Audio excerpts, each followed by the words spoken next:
Once upon a time, there was a little boy called Howard who loved writing stories. Little Howard dreamed of being a writer, and so he sat and wrote every night. But everything he wrote was fucking shite, yeah. Wubba-dubba-doo, worst writer in the world. Worst writer in the world. Worst writer in the world. Worst writer in the world. He's a stupid, suck-ass, rubbish writer. Welcome to the worst writer in the world, another exciting episode of George Spooner and the Woman Who Loved a Horse. George Spooner, of course, everyone's favourite rich guy with little to fill his time. Yeah. Basically, what I'm saying, Howard, is he's parvenu nowt to do, isn't he? But what he's doing with his nowt to do kind of time is when we left him, he was listening to quite a long story from an old American friend with a Scottish accent of his. Right. Amelia Hudson, I think her name is. Is that right? Does that sound right to you? Sounds American to me. It does, doesn't it? She doesn't, but her name does. Yeah. And she's been telling him a story of when she used to live next door to a witch. Yes. And how she went round there one time. And so far what we've learned is that witch lives in one room because the rest of her house is a bit of a mess. Because full of what cats. she did, instead of painting it using a brush like a normal person, she put a load of paint on her cats and then just let them go crazy in the rest of her house, and hoping that they'd paint the walls with their fur. Anyway, so we're halfway through this story that Amelia's telling about a witch. So shall we get back and see what that is all about, and if it's got anything to do with the plot, or just a little flight of fancy by Howard? Yes, please.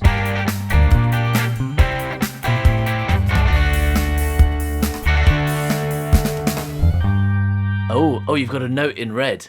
Check masculine, feminine for this character.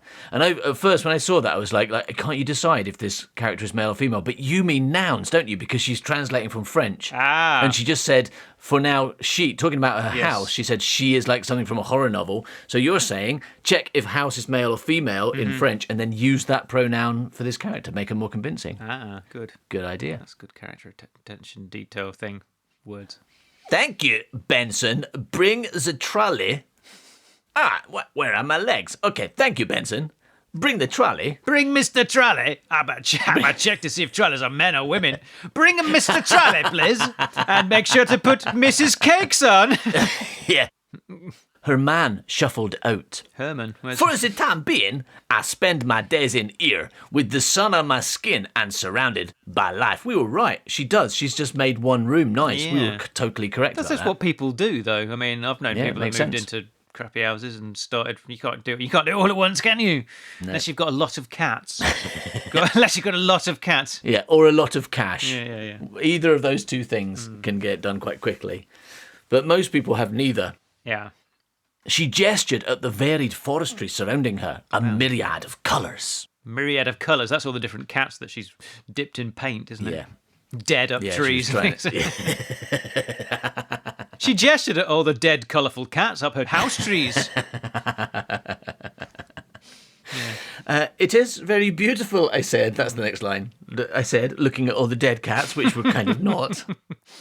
Please take a seat. I have prepared tea especially. I sat and watched as she poured the tea. For the time being, it is only myself and Benson, she explained. And, of course, all my dead cats all over the floor and up my trees. But I don't really count them because they're not good company anymore. They used to be, but then I covered them in paint and they died.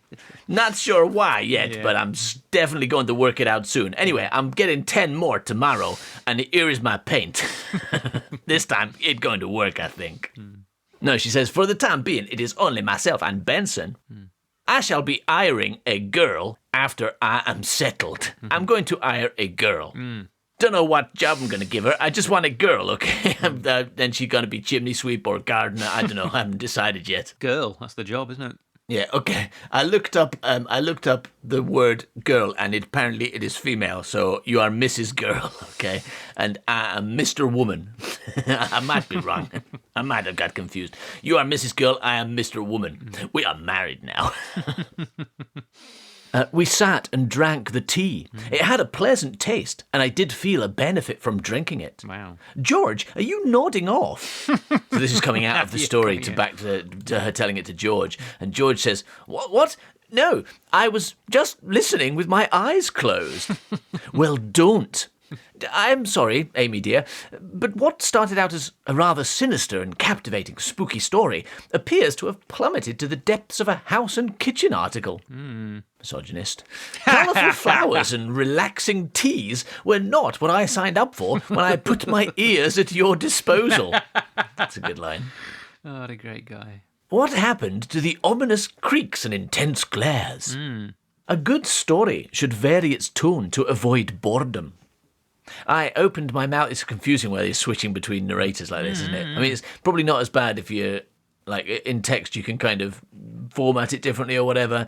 But now we've gone back to the main narrative because, of course, George Spooner is relating to us a story told to him by Amelia Hudson. Yes. And so he's relating to like what she said in first person, and then occasionally he's commenting on it in first person. Should be all right because I'm using different voices. Yes, that exactly. should help people. That does help, yeah. I opened my mouth to speak, but then thought better of it. If you could just stay awake for a little longer, I shall get to the meat of the story. Ooh. Do so. So far, this witch has been very disappointing. Is she even dressed in black? No, she was dressed in white. She was a white witch. Dash it all, a good one? Yes. I groaned. Or so I believed at first. Ooh. Ah, a twist! An evil witch posing as a good witch in order to lure people into her parlour, whereupon she pops them in the oven and eats them all up. You have hooked me back in. Pray, continue. I guess the reason that she hasn't got to the meat of the story yet is that like Leon and whoever are still out on the island trying to find that meat, aren't they? Looking for meat. They're still. I mean, they've been playing that game for 15 years now. You know, I found a meat. Your turn found it. Your turn found it. Yeah. One of these days, they're going to graduate to the more advanced game of touch the meat. Jump in meat.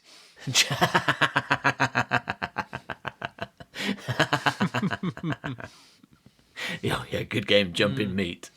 I mean, we probably have discussed it before and everything, right? But I don't. I mean, just now, it's only just now occurring to me that maybe the reason that jump in poos are actually funny is because it's got jumping involved. I've always thought about the poo aspect of it before, but.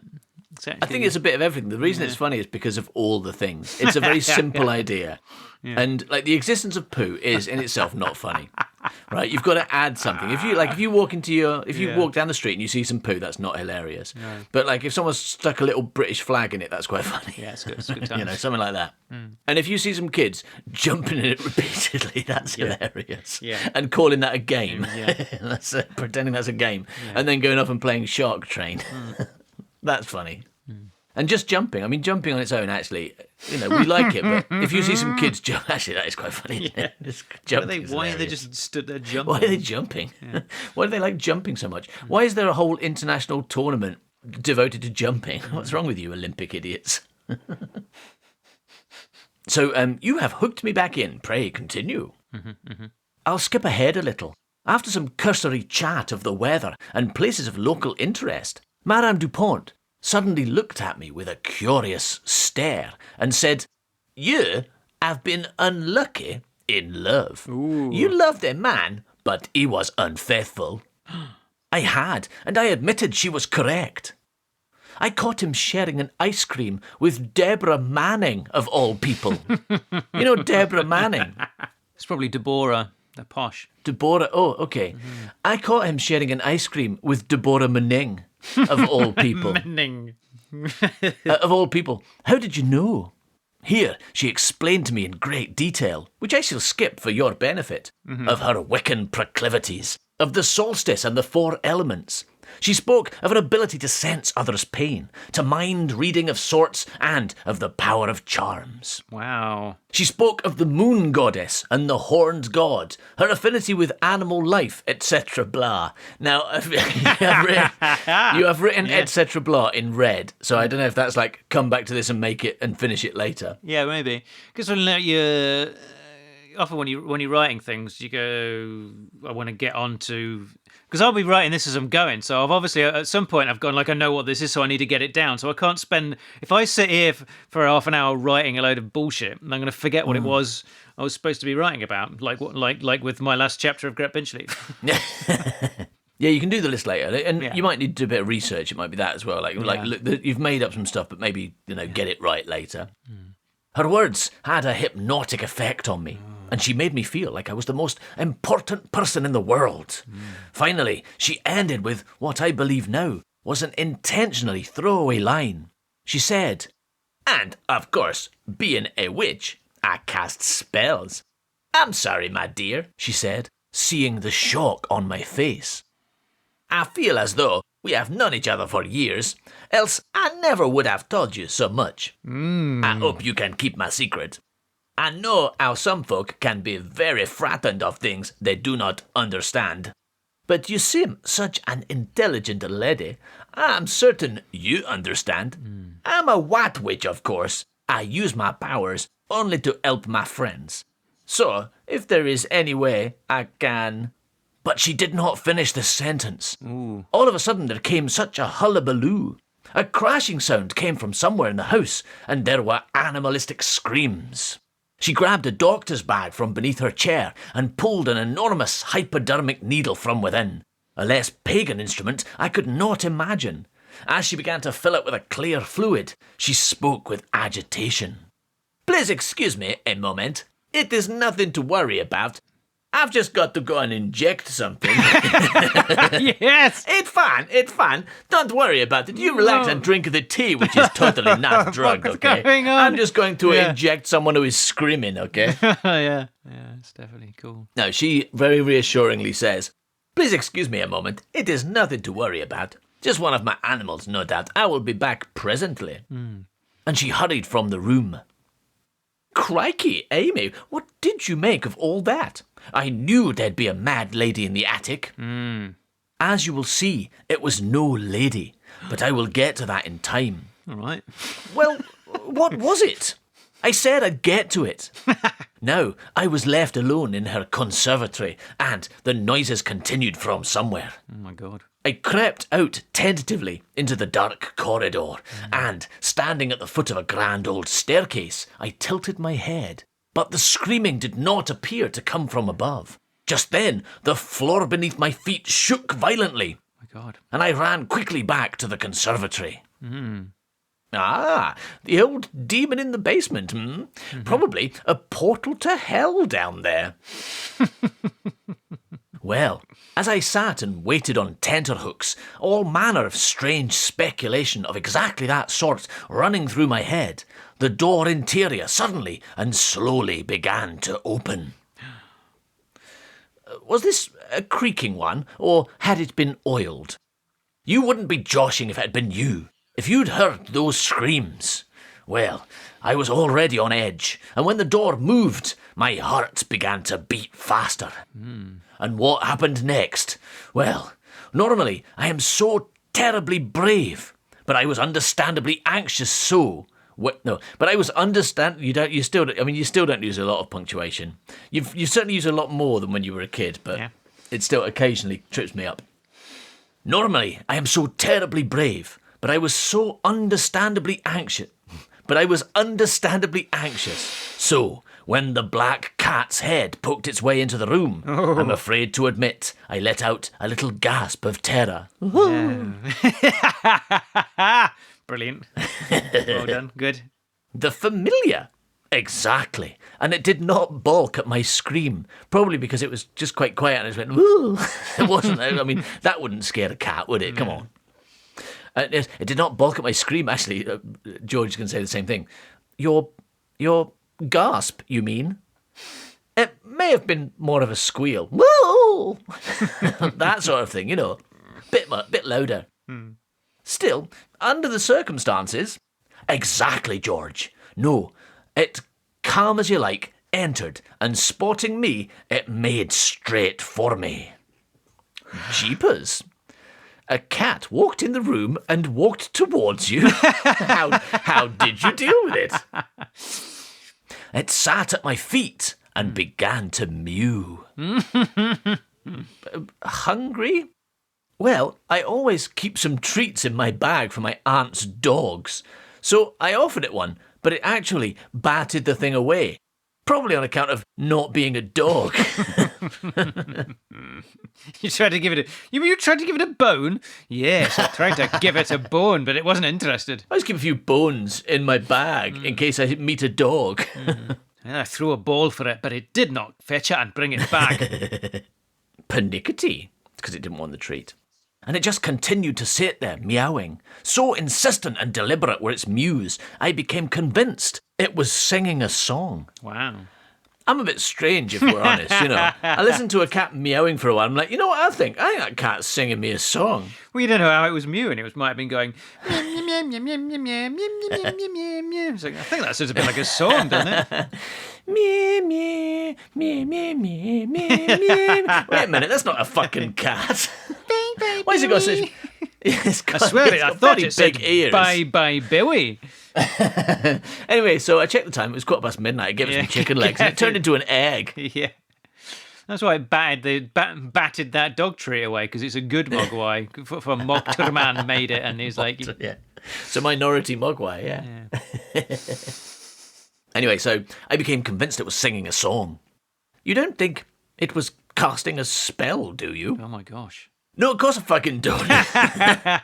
No, she doesn't say that. Actually, she says, the thought has crossed my mind. Wow. Whatever it was, Madame Dupont returned shortly, and on seeing her, the wretched thing arched its back and started to growl and hiss. Ooh.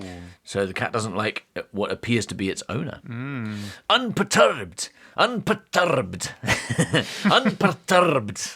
Madame Dupont walked slowly towards it, staring intently and shushing it gently, mollifying the beast, and then, as though she had hypnotized the little furball, it flopped down, rolling onto its side and began to purr happily. Ooh. Madame Dupont then picked it up and deposited it in an adjoining room after covering it in paint. Which I thought was strange, but she said there was a good reason for it. Obviously it starts hissing at her because it knows what's coming. It's seen all the other dead cats around the house, was it? Yeah. No, it says she picked it up and deposited it in an adjoining room, apologising for it, saying, she is an insatiable creature, she demands my attention. If she could spend all day on my lap being petted, she would do so. So I am sorry for the rumpus. Mm-hmm. Sorry for the rumpus, okay? If you don't mind, may I ask what it was? Right, she's not talking about the cat, she's talking about the noise. She's talking about the screaming and injections, yeah. Because the next lines made so little sense to me. Well, first I want to read this, and I want you to imagine that what I'm thinking, because where I was, she's just picked, like a cat came in. Yeah. This, like, Amelia acted a bit nervous about it, thought it was singing, or maybe casting a spell, so I feel like she doesn't know what it is. And then Madame Dupont comes back, and Amelia says, if you don't mind, may I ask what it was? And I'm like, she's talking about the cat. And Madame Dupont says, of course not, my dear. It was my gorilla. It was my gorilla. Are you sure? I feel like I've seen gorillas before. And that was not what they look like. Yeah. So you can see why I was kind of confused. But no, of course, I was misunderstanding that. What I want her to say is, like, if you don't mind, may I ask what was making all the noise before? Yes.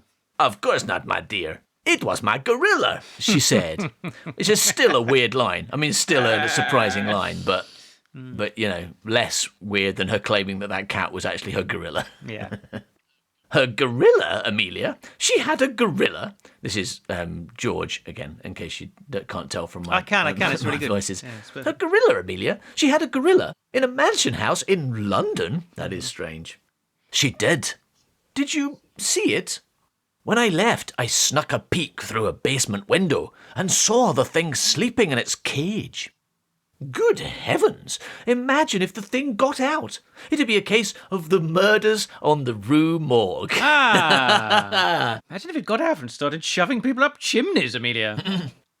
The thought had crossed my mind. Wow. Well, she apologised profusely for any upset she had caused and assured me the thing was securely locked up and could not escape. And she explained how she had saved the beast from an evil circus owner who used to torture the creature to make it perform. I wonder that these circuses are allowed to operate, being as they are, apparently, always owned by someone evil. Baz Hammer has, so far, to my memory, encountered 3 of the blighters. That is a story, George. This is real life. Now, where was I? Yes, after she had finished explaining and apologising, her butler lurched in, inelegantly shoving a trolley of trinkets and gimcracks. Did we discover that was pronounced gimcracks? I feel like we had a conversation about that word and discovered something weird about it. I'm just going to look up gimcracks or possibly gimcracks. I mean, both of them sound really stupid. Showy, a cheap Gimcrack. and showy ornament and knick-knack. Yeah. Jim, yeah, No, DZ. the IPA is Jim. gimcrack, yeah. Let's just check if there's... Oh, no, that's Oxford, so that should be in British English. Yeah, I've got Merriam-Webster. Jim Crack here. Yeah, gimcrack in American Dictionary as well. Yep, looks like it's gimcrack. I want to say... I mean, gimcrack just sounds weird and a bit rude. Like when you're doing aerobics and you bend over. I can see your gimcrack. Yeah, if your name's Jim, yeah. But my name's Steve. I can see a Steve Crack. All right. Anyway, I'm going to try and do the line without making it sound rude. Her butler lurched in, inelegantly shoving a trolley of trinkets and gimcracks across the tiled floor. He was grunting and looking a little worse for wear. And on his left was sporting a bandaged hand, which I feel certain had not been there previously. The hand or the bandage? What do we think? Well, I mean, there's 2 possibilities. Yeah. If it's the bandage, then that suggests that he has gone down to see the gorilla. Mm-hmm. The gorilla's attacked his hand and he's had time to put a bandage on. Yeah. But if it's the hand, then it seems like he's gone down to see the gorilla, cut the gorilla's hand off to replace his own, and the bandage is what's attaching it for now, or holding it on while it attaches by magic or whatever. The one-armed butler entered, and he had 2 hands, and one of them was very hairy. Very hairy and holding a banana. Yeah. And shoving someone up a chimney. It was very suspicious. I was so suspicious that maybe that arm was not his. That's brilliant. It's great that we now know 2 facts about apes and monkeys. Right. It used to be just that they eat bananas, but...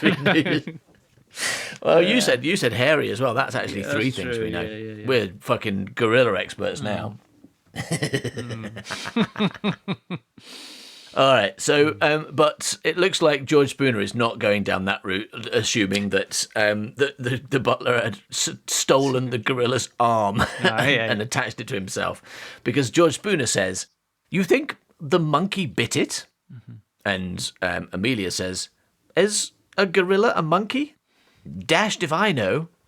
But yes, presumably he had been involved in the commotion, and although he was far from an appealing human..." He was an appealing banana, that's what he was doing. Yeah. Although he was far from an appealing human, he was appealing a banana. And I thought that meant he should go to hospital. Yeah. Or maybe he'd stolen the gorilla's arm. I don't know. Although he was far from an appealing human, I felt he really ought to be at hospital rather than peddling these knickknacks. I thought just because he's ugly doesn't mean he shouldn't be allowed to go to hospital. Yes. I thought he deserved healthcare.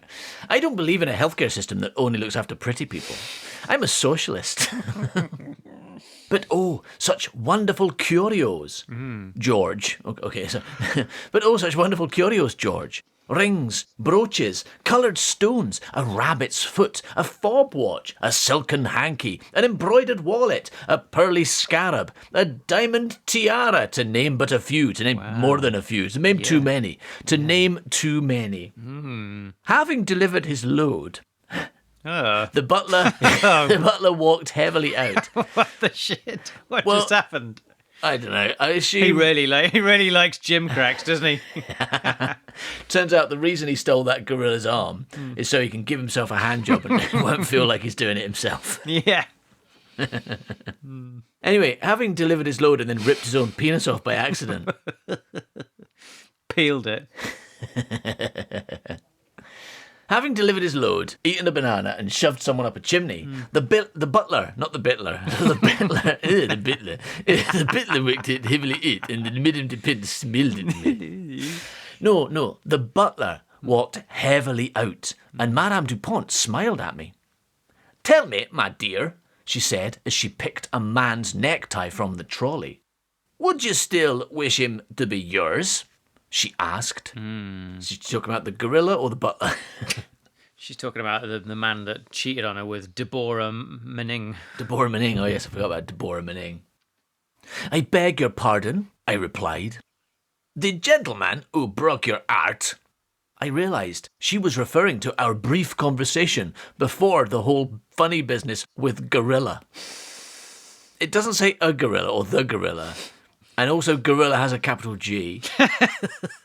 So gorilla is the name of the gorilla, or that's Benson's first name. He's not called Herman Benson. He's actually called Gorilla Benson. Yeah. And that's a bit of a giveaway. Oh, I see. No, that boat has sailed, madame. She placed the tie down and picked up the fob watch. Sir, would you wish him ill? No, never. I could not. No?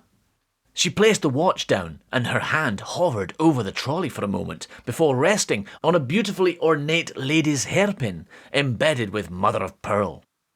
Then, would you wish ill on Miss Manning, or Miss Manning? Would you wish ill on Miss Deborah Manning?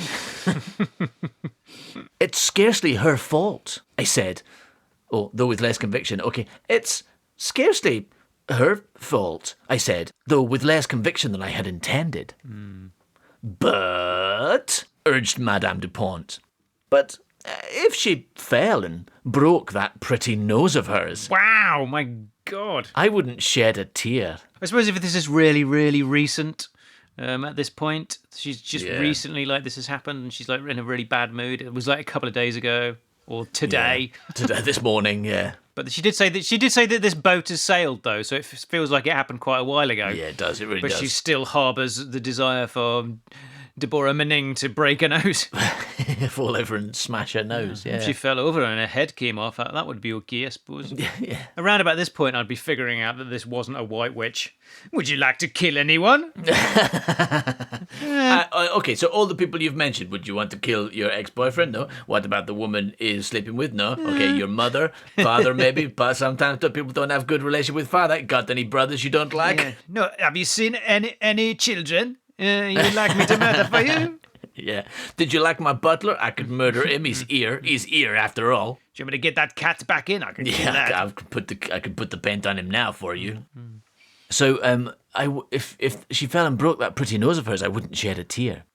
Madame Dupont grinned broadly. I'm sorry, I gasped.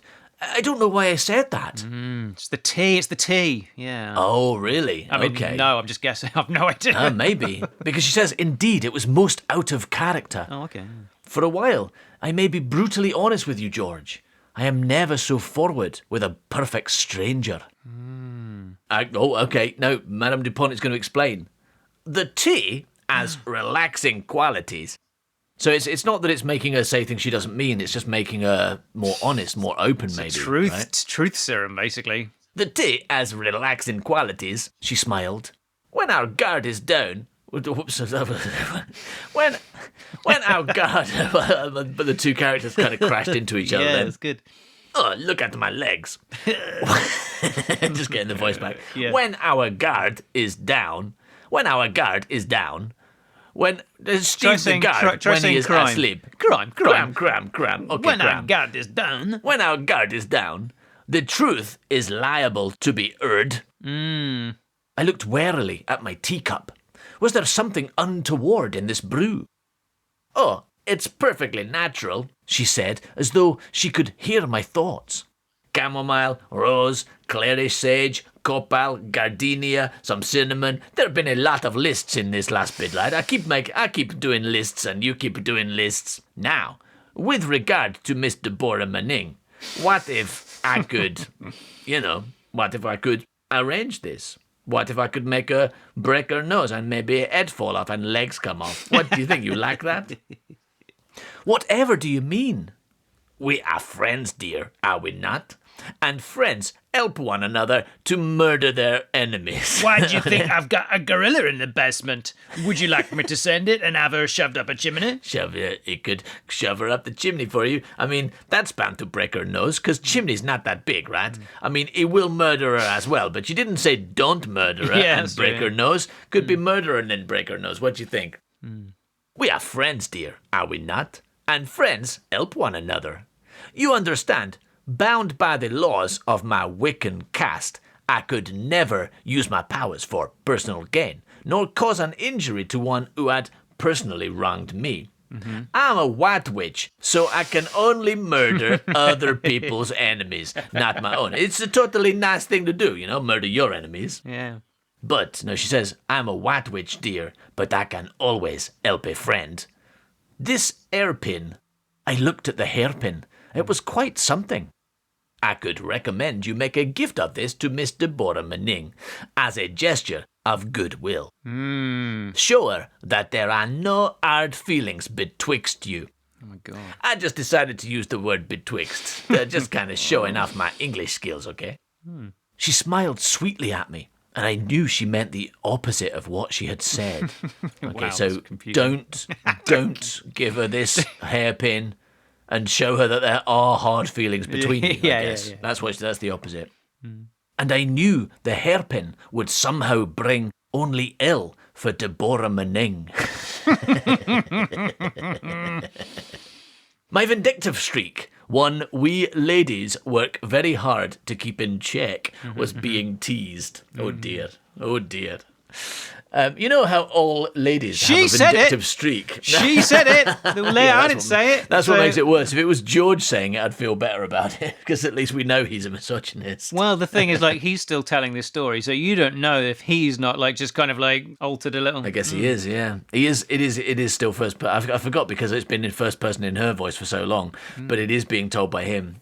Okay, so what we can assume is that, of course she didn't say this. Yeah. Who would? Yeah. But it is the sort of thing a misogynist might put in when he's telling a story. Yes. So excellent writing from Howard there. Thank you. My vindictive streak, one we ladies work very hard to keep in check, but it's definitely there because we're all vindictive scumbags, was being teased. In my dreams, of course, nothing would give me more pleasure than landing a curse on little... Oh, it says it on Little Debbie, but I suppose it's Little Debee. Than landing a curse on Little Debee. But I feel in real life I am well balanced enough not to succumb to such petty and carnal desires. And yet, somehow, I found myself reaching to accept the hairpin, and presently it was in my grasp. Wow. Do not wear it yourself, my dear, Madame Dupont said softly. Softly. Do not wear it yourself, my dear, Madame Dupont said softly. Listen, woman! Do not wear it yourself! Hey, got to say something in my softest voice, okay? So listen carefully. Do not wear it yourself, okay? Madame Dupont said softly. It is not your colour. Here our first meeting pretty much concluded, and thanking her for the tea, I was led out by the beast. Once outside, the fresh air seemed to clear my head a little, and, as I mentioned, I sneaked a look through a dusty basement window, where I saw a huge gorilla fast asleep in a cage. As I exited through the gate and crossed the road to my home, I realised I was clenched tight as I was holding on tightly to the hairpin. I actually had trouble opening my palm, but looking on the pretty little thing once more, I was overcome with the urge to have it delivered immediately to Miss Manning. Miss Deborah Manning. And on arriving home, this was the very first thing I did. Holy shit. Yeah, so that tea, man. Well, Amelia, what a curious tale, I said. Did anything come of the business with this hairpin? I'm rather afraid to say that Deborah was so taken with the thing, she wore it 2 nights later to the annual Line charity ball. And on arriving, she took a spill down the stairs and broke her nose. Oh. Wow, it worked. Good heavens, I said, looking at my watch and then the large wall clock, which were about 2 minutes out. Are they the times? Surely that was the climax. That's the bit he wanted to hear, wasn't it? Why is he bored at that point? George, have you been paying attention? Yes, of course. Dreadful business. Poor Miss Deborah Manning. But you don't believe it was Wiccan magic, do you? You can't. The staircase at the line is particularly steep, and Miss Manning would not be the first person to require a visit to Dr. Avasajam after a misstep. If it had been a one-off incident, then I would have chalked it up to coincidence. But I was only the first of many visitors to Madame Dupont. George, what are you doing? I do believe I've been stood up, Amelia. It's past 3:30 now. Did you know you've been talking for almost an hour? I think most people would balk at such a challenge. It could be a record. I wouldn't be surprised if Miss Darling came, saw me here with you, and left again in a jealous rage. After all, I've met her once and she thought I was stalking her. Sorry, I say thought, but she was correct. I was stalking her. Why are you looking at me like that? It was just a joke, Your Majesty. You have a very nice voice, a pleasing tone you could work in radio. Fuck. Okay, so George is the worst.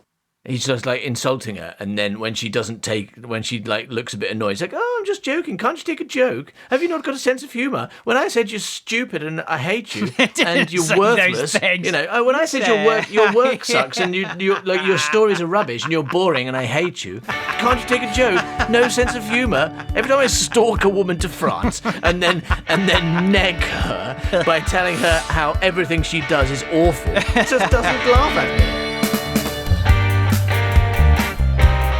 Thank you for listening to this episode of The Worst Writer in the World. We'll be back at some point with another one. If you don't want to wait, join the secret gang at manbycow.com. Bye milk. Worst writer in the world. Worst writer in the world.